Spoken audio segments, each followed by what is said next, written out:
kaning bahin na mga kailan atong may nabi si Kapitan Nelson Kadumay sa Barangay Carmen Annex dinhi sa siyudad sa Samis Kabahin sa barangay update no dinhi sila nga barangay sa mga nagunang mga proyekto nilang ipatuman o ipatuman pa dinhi sa barangay. Una niya na ato siyang kuhaan sa pagtibiyas sa mga suking tumatanaw sa Asenso social media team na mga pages o sa DXDD. Kap, maayong adlaw.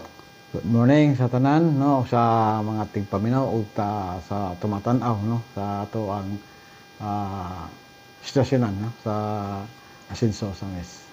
Okay.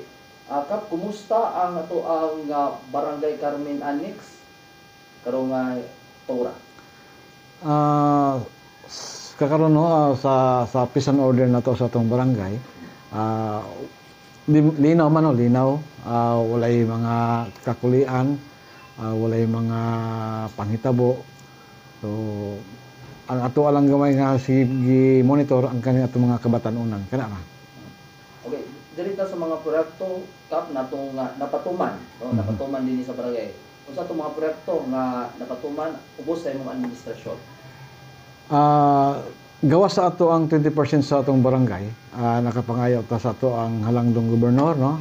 Atong naging tuig nga gani karon atong napamuslan kani atong opisina karon ihatag ni Governor Henry Waminal.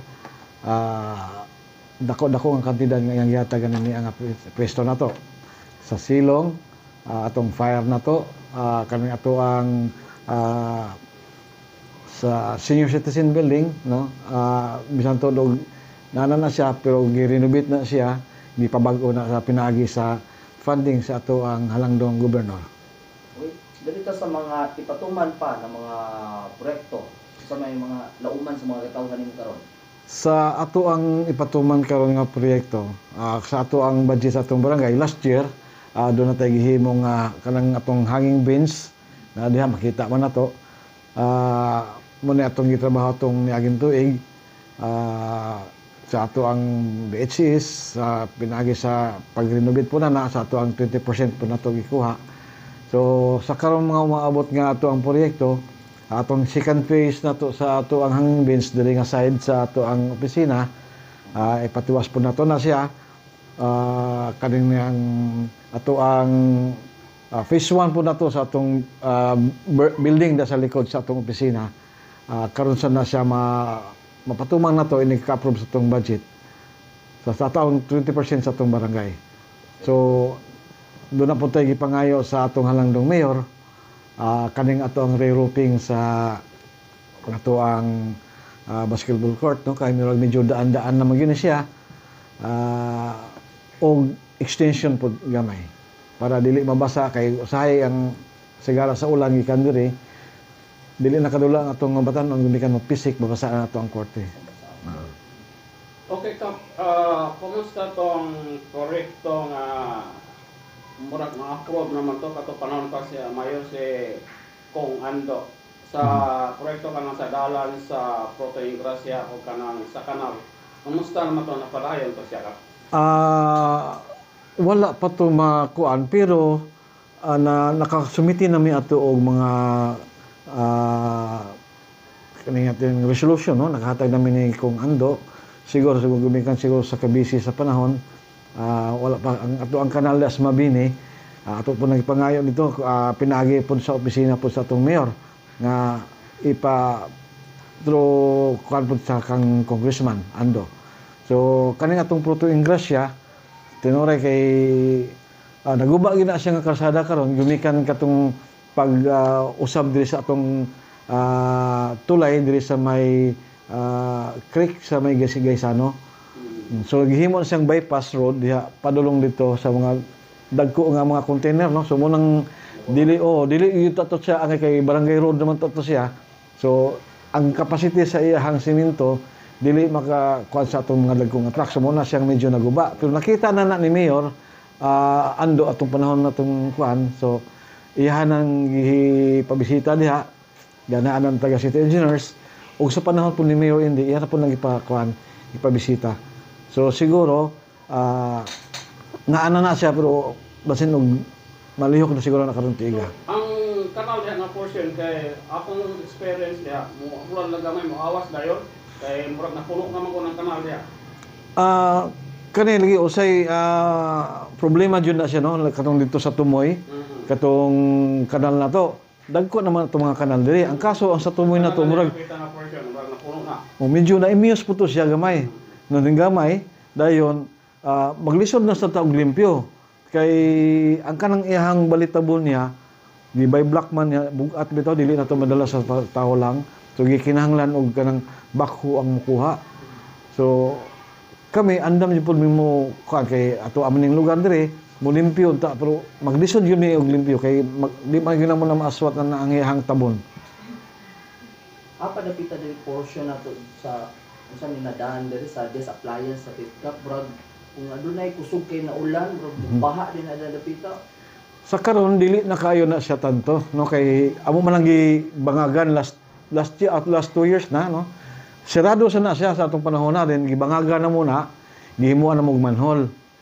So dito na mo nakuha katong mga debris nga nabilin sa maong kaning ating gihimo nila nga kanal no. So katong mga structure sa ilalom nangalata na mo ning stock dito amo nakuha to hapit magduha ka damtak itong mo nakuha dito. So dili na kayo to tanto. Ang atong problema uban diri karon is kaning ang atong mabini extension o kaning ang ato ang Ledesma extension. Okay. Nay portion dira kap number white tabon. Naana. Nanay tabon. Oh, gibutangan nato sa atong taga city engineer's office. Mumugulay usas sa mga reklamo dito atong mga katawhan kay kung gabi di sila kakita murag imo pa ba to nasakop tong barangay tong kuan nay na disgrasya? Dili agwada na to siya sir. Agwada na Oo. to. So, pasalamat ta ug dako ni Mayor Indy nga iyang gihatagan niya og aksyon no nga gipabutangan gyud na niya ang katungtuang mga medyo delikado nga kanal nga pwede kalikuan sa sakyanan. Delikado jud ug wala tong tabon. Karon na gibutangan nagtabon. Okay. News niya nasa itong mga kaigsunan na kuan lumalabay na dapita. O ari sa pita kay dunay pipila na utana kumusta to papatungan usab dapat tay mga street lights sa kuan diri. Oo. Oh, dako kay pasalamat ang atong mga katawhan sa barangay no nga giuna gyud sa ang ato ang barangay ug hatag sa maong street lights no. Ang ato ang makita niyo magabi mabisita niyo na sa atong Ramon Magsaysay Boulevard nga road na street hayag nagikay na siya. Ang Proto Ingracia hayag nagikay na siya. Gibutangan ginasa ato ang halangdong mayor. Murag ganin murag nauna ta sa 51 barangays murag kita mo nauna nagbutang diha. O nadungan ba kato sa Aguada? Wala mga solar street lights ato. Yes sir.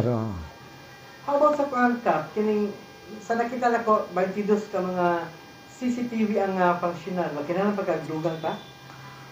Kani siya sir actually 32 gini siya. Oh, dayon panahon lagi kanang naay mag taga cable.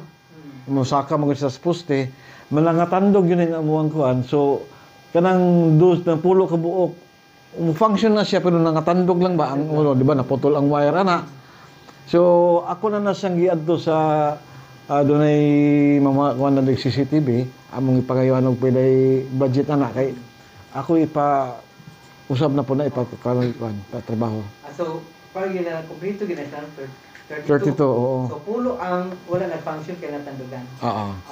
Okay Kap, sa programa sa LGU Usames, kanang pag-beautify sa tanang barangay, inline po na sa program sa mga sidekick sa tulo ka pilar. Kumusta man Kap ang imong pag-beautify o pag-segregate sa kanang imong basura? Kumusta? Nag-segregate man kita sa atong basura no. Namatay dam truck, mini dam no nga may mo kolekta sa atong basura. Usa gyud na sa gipanang kamutan nato diri sa barangay. Gani makita ninyo kung adlaw nga Sabado, tanan halos tanang kuan diri karsada mapuno guna siya og kanang gatrabaho or galimpyo sa atong karsada. So makita ninyo na kay sa pagtabang po sa atong mga purpose no, mga beneficiaries amo gina siyang giawhag pod nga tabang na po sa barangay. So, doon na mi napulo ka group o kaning ni ang purpose nga gyapon-apod po na muna sa kadadalan. So, makita ninyo kadadalan doon nagigalimpyo panahon sa Sabado. Buntag. Matag simana ado nagipahina. Doon na gyud mi alas 6 sa buntag. Okay, how about Kap, sa ato ang mga social services, sa ato ang Ascenso Administration, kumusta niini ang pagkatuman sa barangay? Dako kayo og katabang gyud na no ang ato ang gihatag sa ato ang gobyerno no sa atong labi na sa atong halangdong gobernador, sa ato ang congressman Congressman Ando, sa atong mayor si Mayor Andy no nga wala gyud wala gyud mabalibari ang atong mga katawhan nga miadto sa opisina sa atong mayor aron sa pagpangayog tabang sa mga social services labi na sa kaning ato ang medical assistance sa ato ang burial assistance na agyod gani dili pa lang dugay natay isa ka constituents dinhi nga namatay nga wala gyud taon niya mo gi hatagan gyud og pagtagal sa ato ang syudad. So pila Sa ka buk Pilahin. ang pila ka buk ang grantee sa One Family One Professional Program sa Barangay Carmen Annex? Sa karon aduna kita yung mga 40 ka beneficiaries. 40 daghan-daghan yun. Mata, so dako kay pasalamat atong mga ginikanan no nga nakaabil sa mao nga programa. Sa So first batch na siya. ang first batch na to is 32 kung wala ko masayop dayon karon sa tong second batch na to 40 na sa tanan. 40 na. Okay, so, Okay, sa anong duman ako sa mayor pa si Ando, na sa proyekto, katong crusher gani nga mo galing og mga bildo plastic para i-recycle imong hollow block. Natagaan ka to, Kap? O kumusta? Katugod kaning kung ako masayop 5 lang ka barangay pa ang unang nahatagan nato. So agwada usa na itong karon din sangay dako or kinuman ba to no. So kita siguro gitan-aw po nila ang area atong lugar. Nagplano gyud sila mahatag pa sa ato ang barangay. Kaso wala pa pud sila nakakita asa ta na pud ibutan kay wala lang tay lugar sa ato ang barangay. Ug asa na butan ang shader. So nag-request gyud pud mi ana unta na pinaagi ni Ma'am Titit no. Nangayo ta og shader pero siguro wala pang mugtay area. Alisir sila mohatagan na kinahanglan doon lagi kay area kang kabutangan. So karon kamulo pa mi nangita og area kung kasi maka bisan lang mapagamit lang sa pila ka higayon no. So siguro mahatagan ta na puhon. okay. So, murag sud kay mga liputan kasi nakay kadugang Kap nga mga proyekto, sinakay misa-usap sa itong mga lideres na tanaw karon. Karon ko no ang ato ang barangay no di gyud mawad og pangayo ni labaw na sa tanan dili man kita hikawan dili kita balibaran kung kita mangayo sa ato ang halangdong governor Henry Waminal sa ato ang halangdong nga congressman Ando ug sa atong mayor Andy kanunay man kita nangayo nila no sa mga suportas pero sukad wa man kita hikawi sa atong ipangayo nila naa man gyud tanan suporta sa ato ang sa atong barangay. So karong panahon na siguro na amo mang kanang among barangay development plan usa sa mong ipangayo ang kanig yung pag usab o pag-utos sa amo ang roof sa amo ang basketball court usa gyud sa among ikon kay para sa mga kabatan-unan no. So magamit na mo na o daghan pang mga proyekto nga among nasa mong development plan. So manghinaot lang pud mi sigurado man kita nga dili lang pud tan-awon nga unsang tan-awon lang atong mga namunuan sa ato ang probinsya muhatag man gid na sila. So sa among ipaso niya puhon nga mga plano so paabot lang pud mi kanos so dili lang man kami nga barangay ang nangayo og daghan man.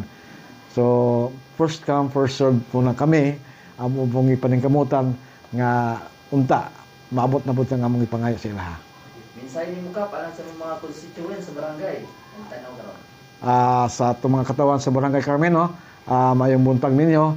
So ayaw mo kabalaka kay kanang ato ang during sa ato ang gihimong panagtigom diri sa atong barangay kay balumon mo ug sa atong ipangayo unsa pa yung mga gikinahanglan nato sa barangay anaa ang ato ang mga dagko nga namunuan sa ato ang probinsya andam na sila mutabang nato, muhatag sa to sa suporta sa ato ang barangay. So ato na silang tagdon, anaara na, maabot na ang panahon nga ilang ihatag sa ato. So daghang kay salamat ug mayong buntag.